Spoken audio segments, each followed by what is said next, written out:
The handstand push-up was one of my first goals that I really wanted to learn in calisthenics, but it just seemed so impossible to achieve. I'm a self-taught calisthenics athlete. I've been searching how to do handstand push-ups for years. I mean, it took me 2 years to do one rep. When I was looking at videos, the tutorials were really good, but in between progressions, I was just stuck. So I had to find ways in between two progressions to unlock that skill or that movement to be able to progress to the next one. So I collected, I think I collected 8 exercises here, and every single one of them I did myself, not in that order that I'm going to explain today, but I think if you can do all these progressions, then you will be able to do the handstand push-ups. And I really tried to make it so you can bridge the gaps in between progressions. I must say, before I attempted the handstand push-ups, first I had to learn the handstand hold, and I had to be able to do handstand push-ups facing the wall, so not when your back is against the wall, because I find that a little bit easier and it's less transferable towards the handstand push-ups because you're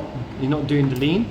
So facing the wall handstand push-ups and holding the handstand for time. I also want to say that I was able to do a headstand before that, and I could also do a cross stand. I don't know whether these skills helped me to do the handstand push-ups, but I think they did make it easier. One of the first progressions I did was the partial rep handstand push-ups, and the way I kind of did that is because when I'm losing the handstand, I kind of start bending my elbows a little bit, and that kind of brings me back to like a normal straight position. When I did that, I just realized that I basically did like a mini handstand push-ups. Next time when I did it, I tried to go a little bit deeper, so they became like these partial handstand push-ups. So that was like so cool to do. So that's why I picked this as the first progression, the partial handstand push-ups. Please be sure to warm up your wrists and warm up your shoulders before doing these exercises.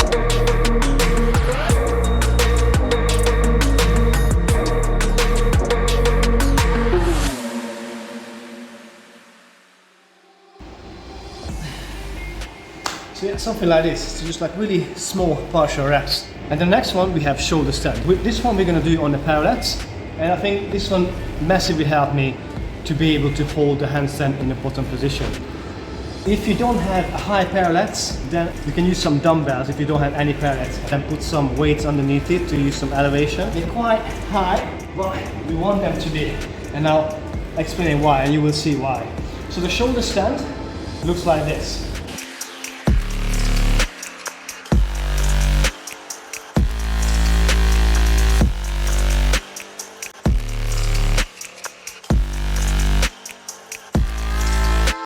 So if I was to do this on the floor, it would make it so much more difficult. So as a first progression towards your shoulder stand, do this one. If you want to see how to get to this level or how to do the shoulder stand, I can link a video as well, so you guys can learn the shoulder stand how I learned it, and you can use this for your handstand push-up routine. Next progression is the handstand to headstand. Like I said in the requirements, if you can't do your wall-assisted handstand push-ups, this shouldn't be an issue. If you can't yet do it, don't even attempt this next progression because it could be a bit dangerous and I don't want you to hurt yourself. So how does it look?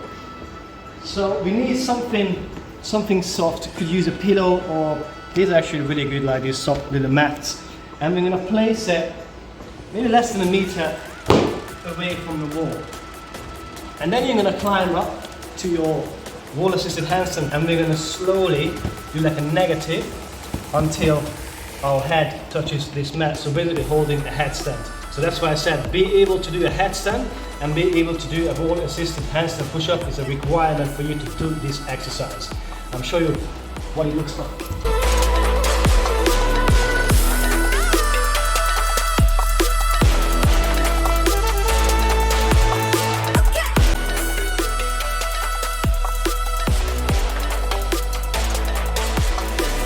And then we can just bail out of it safely. So that would be an exercise as well. Alright, now we're going back to the shoulder stand. And now that's when the magic happens. When you hold the shoulder stand, you probably noticed in the previous progression that I'm keeping it quite low, almost like you're almost resting on your shoulders. It's not wrong, but we have to start increasing that intensity. So if I was to hold it this position, I can hold it longer, but if I'm able to hold like this, that makes all the difference. Because now, if you can hold yourself with this elbow bent, you're basically in the bottom position of your handstand push-ups. And still, we're going to use the parallettes. I'll show you what I mean. So, same principles, but we're not bending as much. It's going to take a lot of balance as well, guys, a lot of strength.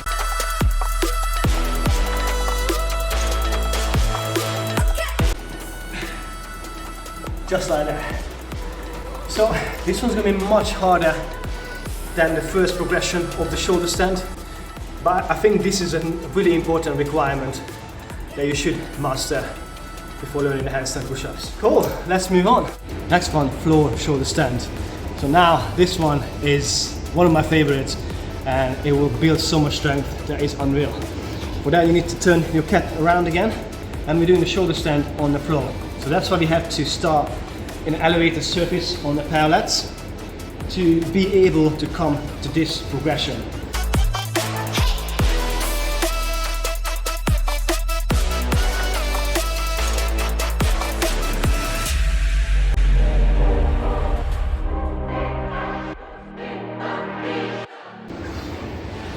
This one is super challenging. Well, you guys probably seen that all these progressions I'm keeping a diagonal angle. That is really important to learn the handstand push-ups. Well, you could learn it with a straighter posture, but that won't be transferable to other exercises like the 90-degree push-ups or like a planche push-ups. So learning this way is harder, but it will, in the long run, it will help you more to learn the other harder exercises as well. Alright, this next one is really, really cool. We're actually going to press up to it. Similar setup, but I'm in a tuck position. So what I'm going to do is I'm going to lean forward like a tuck shoulder stand on the floor and then press from it using a little bit of momentum.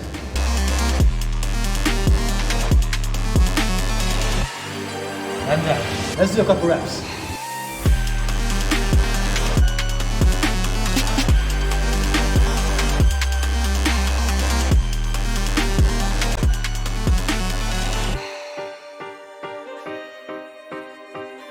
Nice. So with this exercise, the more you start bending the elbows, the exercise gets harder. So if I don't have enough strength to go all the way down, just look how much my elbow bends, not a lot. And then press. But to make it more challenging, then you have to start going lower, and now the elbow bend will increase.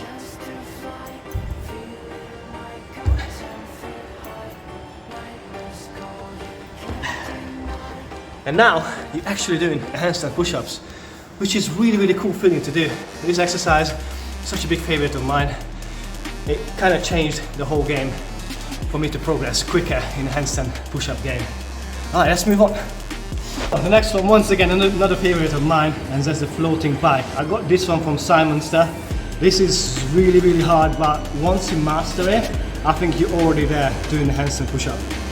And we do this with straight leg. So down, bum up like you would be doing a pike push-up. And you have to start leaning forward to the point your legs lift off.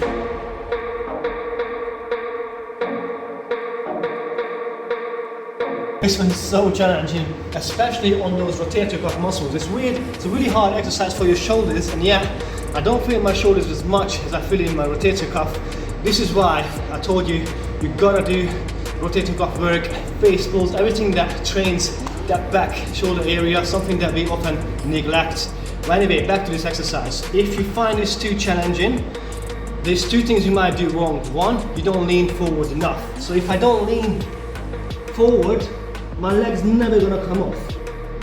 So you have to practice that forward lean, like we always talked about, at least in this video, that you're gonna be able to do that forward lean.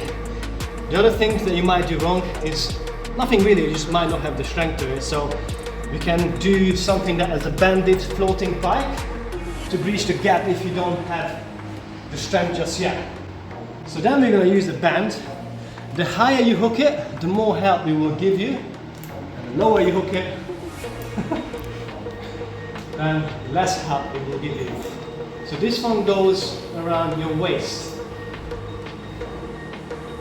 Be sure that as you come down here, your wrist is in line with the bar where you hooked the bands to.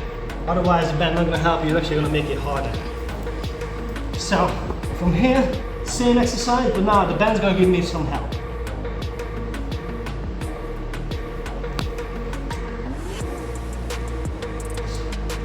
So that would be the banded floating pike holds. Alright guys, well done. If you made it this far, you are super close to unlock the handstand push-ups. And now from the floating pike, you're gonna press it up and then you basically do a handstand push-ups. I'll show you what it looks like.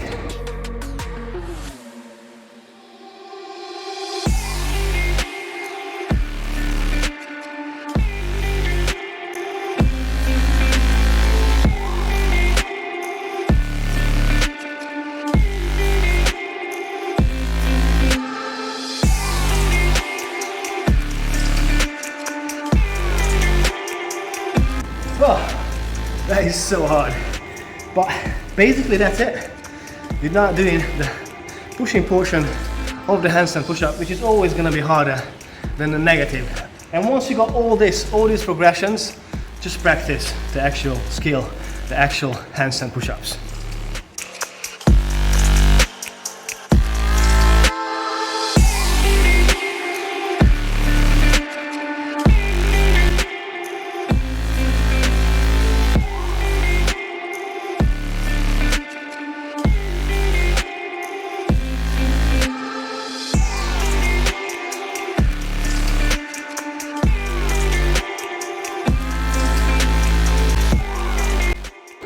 The hardest part is the breathing, always.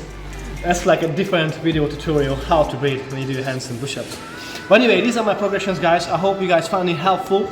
If you did, please leave a comment in the comment section below. Subscribe to our channel to help us grow. And share this with a friend who's trying to learn the handstand push-ups. Until next time, see you later.